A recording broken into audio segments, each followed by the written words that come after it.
ওয়া শিফাউন লিমা ফিস সুদূর। অতঃপর আল্লাহ রাব্বুল আলামিন বলছেন এই কিতাবটা হচ্ছে শিফাউন লিমা ফিস সুদূর। নাফরমানির কারণে, পাপের কারণে, বিভিন্ন কারণে ওই যে আপনার অন্তরে বক্রতা চলে এসেছে, আপনার অন্তর পাপে, আপনার অন্তর নাফরমানিতে কালো কুচকুচে হয়ে গেছে, অন্ধকার হয়ে গেছে, ইবাদতের দিকে আসতে চায় না। তো আল্লাহ রাব্বুল আলামিন বলছেন এই কিতাব হচ্ছে তোমার ওই বিকৃত অন্তরের জন্য শিফাউন লিমা ফিস সুদূর, তোমার ওই নষ্ট হয়ে যাওয়া অন্তরের জন্য শিফা, আরোগ্য। তুমি যদি এই কিতাবের কাছে আসো তাহলে এই কিতাব তোমাকে উপদেশ প্রদান করবে। তুমি যদি এই কিতাবের কাছে আসো তাহলে এই কিতাব তোমার অন্তরে যত বালা ব্যাধি রয়েছে, যত পাপাচার রয়েছে, সব কিছু থেকে বের করে নিয়ে এসে তোমাকে একটা পবিত্র অন্তর প্রদান করবে। সুবহানাল্লাহ। ওয়া হুদাম ওয়া রাহমাতুল লিল মুমিনিন। এবং আল্লাহ রাব্বুল আলামিন বলছেন এই কিতাব তো তোমাকে উপদেশ দিবে, এই কিতাব তো তোমার অন্তরকে পবিত্র করবে। শুধু তাই নয়, হুদান ওয়া রাহমাতুল লিল মুমিনিন, এই কিতাব হচ্ছে তোমাদের জন্য হেদায়াত। এই কিতাব হচ্ছে তোমাদের জন্য গাইডলাইন, যার মাধ্যমে তোমরা পথ প্রদর্শিত হবে। এই কিতাব হচ্ছে যখন তুমি এই কিতাবের কাছে আসবে তখন এই কিতাব তোমাকে নিজে সঠিক রাস্তায় নিয়ে যাবে। আল্লাহ রাব্বুল আলামিন এই দুনিয়াতে যত কিছু সৃষ্টি করেছেন তার মাঝে সর্বশ্রেষ্ঠ সৃষ্টি হচ্ছে মানুষ। আর মানুষের মাঝে সবচেয়ে শ্রেষ্ঠ সৃষ্টি হচ্ছে, মানুষের মাঝে সবচেয়ে উত্তম ব্যক্তি হচ্ছে মুহাম্মদ সাল্লাল্লাহু আলাইহি ওয়াসাল্লাম। মুহাম্মদ সাল্লাল্লাহু আলাইহি ওয়াসাল্লামকে, মুহাম্মদ সাল্লাল্লাহু আলাইহি ওয়াসাল্লাম হচ্ছেন যাকে আল্লাহ রাব্বুল আলামিন হাউজে কাউসারের মালিকানা প্রদান করেছেন।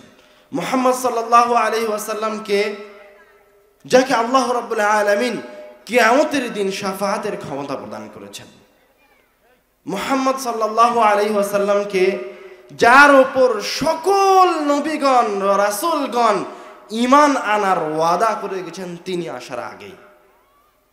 এই যে মুহাম্মদ সাল্লাল্লাহু আলাইহি ওয়াসাল্লামের এত মর্যাদা, এত সম্মান, উনি যে সর্বশ্রেষ্ঠ ব্যক্তি, এটা কেন? এটা এই জন্য যে আল্লাহ রাব্বুল আলামিন মুহাম্মদ সাল্লাল্লাহু আলাইহি ওয়াসাল্লামকে সর্বশ্রেষ্ঠ মুজিজা, সবচেয়ে উত্তম কিতাব, সবচেয়ে দামি কিতাব আল কোরআন দিয়েছেন। সুবহানাল্লাহ। আর আমি আপনি বলি যে আমরা হচ্ছে উম্মতে মুহাম্মাদি, সবচেয়ে শ্রেষ্ঠ উম্মত। সবচেয়ে শ্রেষ্ঠ উম্মত হওয়ার যে সৌভাগ্য আপনি লাভ করেছেন, এটা কেন? কেননা আল্লাহ রাব্বুল আলামিন আমাদেরকে এই উম্মতকে কোরআনুল কারীমের মতো কিতাব প্রদান করেছেন। আরো সহজ করে বলি, 12 মাসের মাঝে শ্রেষ্ঠ মাস কোনটা? সবচেয়ে দামি মাস কোনটি? রমাদান মাস। মাশাআল্লাহ। রমজান মাসের মাঝে সবচেয়ে দামি দিন হচ্ছে শেষ দশক। আর শেষ দশকের মাঝে সবচেয়ে দামি সময় কোনটি? লাইলাতুল কদর। 12 মাসের ভিতরে সবচেয়ে দামি মাস রমাদান। কেন? কেননা আল্লাহ রাব্বুল আলামিন বলছেন শাহরু রমাদানাল্লাযী উনজিলা ফীহিল কুরআন। রমজান মাস তো সম্মানিত, মর্যাদাবান এই জন্য যে এই মাসে কোরআন অবতীর্ণ করা হয়েছে। আবার রমজান মাসের মাঝে শেষ দশক সম্মানিত এই জন্য, লাইলাতুল কদর সবচেয়ে শ্রেষ্ঠ রজনী এই জন্য যে এই রাত্রে আল্লাহ রাব্বুল আলামিন কোরআনুল কারীমকে অবতীর্ণ করেছেন। খায়রুম মিন আলফি শাহর।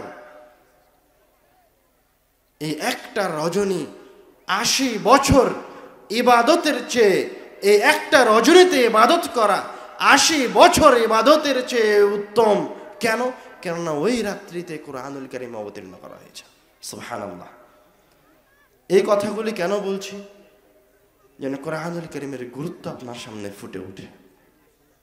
আপনি যেন এটা না মনে করেন যে সূরা ফাতিহা মুখস্থ করা হয়েছে শুধুমাত্র 5 ওয়াক্ত সালাতে তেলাওয়াত করার জন্য। না, সূরা ফাতিহা শুধু 5 ওয়াক্ত সালাতে তেলাওয়াতের জন্য নয়।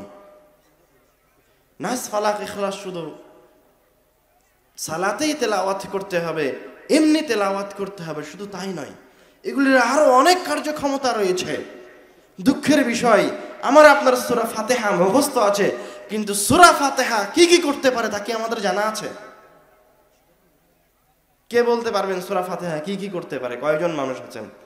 হাত উঠান দেখি, কেউ আছেন? কেউ নাই।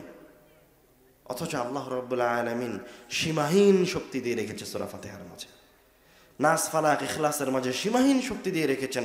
আমার আপনার অসংখ্য প্রয়োজন, দুনিয়াবী জীবনের যত প্রয়োজন আছে এবং আখিরাতি জীবনের যত প্রয়োজন আছে এবং বারজাখের যত প্রয়োজন আছে, সব প্রয়োজনের সমাধান আল্লাহ রাব্বুল আলামিন কোরআনুল কারীমের বিভিন্ন সূরাতে রেখেছেন। কিন্তু দুঃখের বিষয় যে দুই একটা সূরা আমাদের মুখস্থ আছে, সেগুলি কিভাবে ব্যবহার করব, কিভাবে ওই সূরা থেকে উপকার লাভ করব তা আমাদের জানা নাই।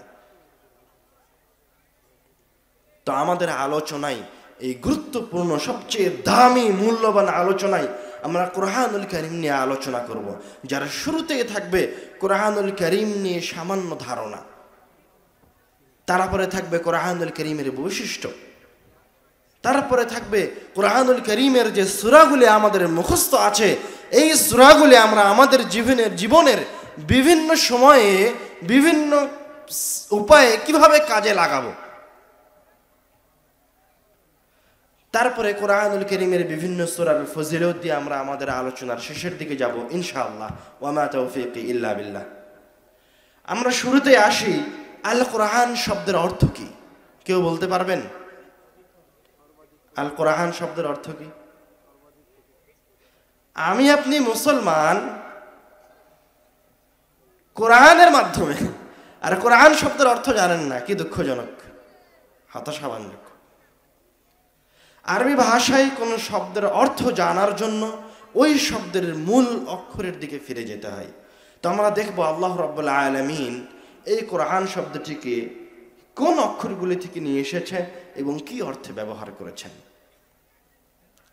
আল্লাহ রাব্বুল আলামিন কোরআনুল কারীমে বলছেন, লা তুহাররিক বিহি লিসানাকা লিতা'জালা বিহি ইন্না আলাইনা জামআহু ওয়া কুরআনা। হে মুহাম্মদ সাল্লাল্লাহু আলাইহি ওয়াসাল্লাম, আপনি কোরআন মুখস্থ করার জন্য তাড়াহুড়া করিয়েন না। ইন্না আলাইনা জামআহু ওয়া কুরআনা, আমার উপরেই দায়িত্ব রয়েছে কোরআনকে জমা করার, আবার আমার উপরেই দায়িত্ব রয়েছে এই কোরআনকে পড়ানোর, তেলাওয়াত করানোর। কুরআনা মানে তেলাওয়াত করানোর। সূরা আলাকে আল্লাহ রাব্বুল আলামিন বলছেন, ইকরা বিসমি রাব্বিকাল্লাযী খালাক, পড়ুন আপনার প্রভুর নামে। তো আল্লাহ রাব্বুল আলামিন এই শব্দটিকে, আল কোরআন শব্দটিকে তার কিতাবে কাফ রা হামজা এই তিনটি মূল অক্ষর থেকে নিয়ে এসেছেন এবং এই তিনটি মূল অক্ষর থেকে নিয়ে এসে পাঠ করা, তেলাওয়াত করা অর্থে ব্যবহার করেছেন। অর্থাৎ বোঝা যাচ্ছে যে আল কোরআন শব্দের অর্থ হচ্ছে তেলাওয়াত করার কিতাব, পাঠ করার কিতাব। আল কোরআন শব্দের অর্থ কি?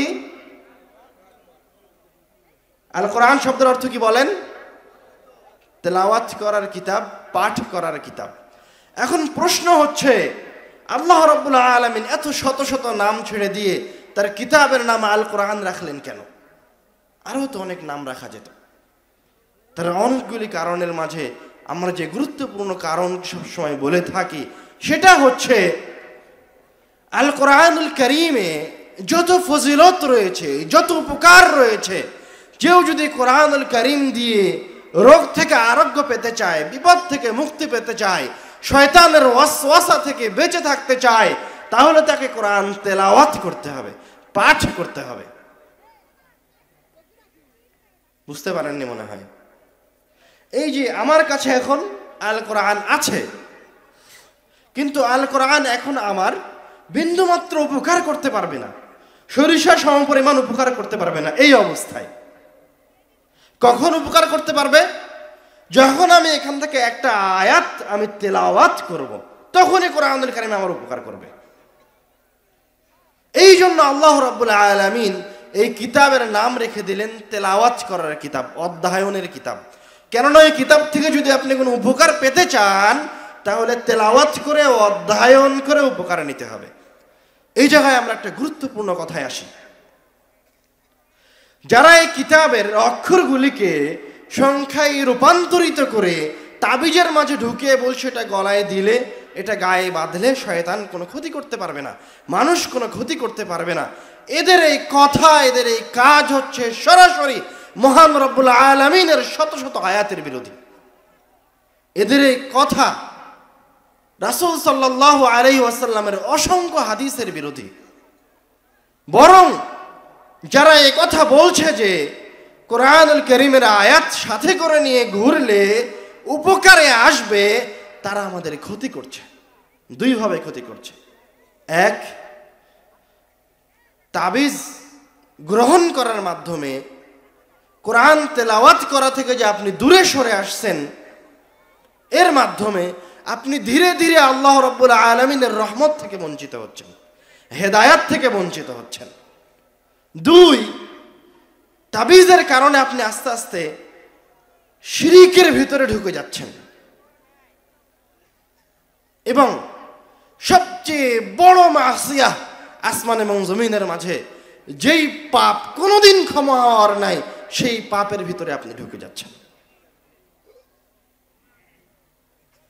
আর এই জন্যই আল্লাহ রাব্বুল আলামিন বলছেন, রাসূল সাল্লাল্লাহু আলাইহি ওয়াসাল্লাম তার অসংখ্য হাদিসে বলেছেন, কেউ যদি এই কিতাব থেকে উপকার পেতে চায় তাহলে তাকে এই কিতাব তেলাওয়াত করে উপকার নিতে হবে, অন্য কোনো উপায়ে এই কিতাব থেকে উপকার পাওয়া যাবে না। এবার আসেন আমরা এই কিতাবের কিছু বৈশিষ্ট্যের দিকে আসি। এই কিতাবকে আল্লাহ রাব্বুল আলামিন অসংখ্য বৈশিষ্ট্য প্রদান করেছেন। আল্লাহ রাব্বুল আলামিন কোরআনুল কারীমে বলছেন, ইয়া আইয়ুহান নাস ক্বাদ জাআতকুম মাও'ইযাতুম মির রাব্বিকুম ওয়া শিফাa'উন লিমা ফিস সুদুরি ওয়া হুদান ওয়া রাহমাতুল লিল মুমিনিন। ইয়া আইয়ুহান নাস, এই আয়াতের দিকে লক্ষ্য করেন, আল্লাহ রাব্বুল আলামিন বলছেন যে হে মানব জাতি। আল্লাহ রাব্বুল আলামিন এই জায়গায় এই কথা বলছেন না হে আমার মুমিন বান্দা, আল্লাহ রাব্বুল আলামিন এই কথা বলছেন না হে আরবি, আল্লাহ রাব্বুল আলামিন এই কথা বলছেন না হে রাজা, হে বাদশাহ। আল্লাহ রাব্বুল আলামিন সরাসরি বলছে, হে মানুষ, হে ধনী গরিব, মুচি ভ্যান চালক, রিক্সা চালক, ইহুদি খ্রিস্টান, নাসারা, নাস্তিক, তোমরা শোনো, ক্বাদ জাআতকুম মাও'ইযাতুম মির রাব্বিকুম, তোমাদের প্রতিপালকের পক্ষ থেকে তোমাদের জন্য একটি মাও'ইযা, উপদেশ বাণী এসেছে। কোরআনুল কারীম কি? কোরআনুল কারীম হচ্ছে মাও'ইযা, উপদেশ বাণী। আল্লাহ রাব্বুল আলামিন এই আয়াতে বলছে যে আমাদের কোনো মানুষের, শুধু মুসলমান নয়, যে কোনো মানুষের এই পৃথিবীতে যদি উপদেশের প্রয়োজন হয়, কেউ যদি মনে করে আমি এখন দিগ্ভ্রান্ত হয়ে গেছি, আমি হতাশাগ্রস্ত হয়েছি, আমার একটু নসিহাতের প্রয়োজন, কারো সহযোগিতার প্রয়োজন, তা আল্লাহ রাব্বুল আলামিন বলছেন আমি এই কিতাবকে উপদেশ বাণী করে দিয়েছি, তোমরা এই কিতাবের কাছে আসো, তুমি উপদেশ প্রাপ্ত হবে মহান রাব্বুল আলামিনের কাছে থেকে।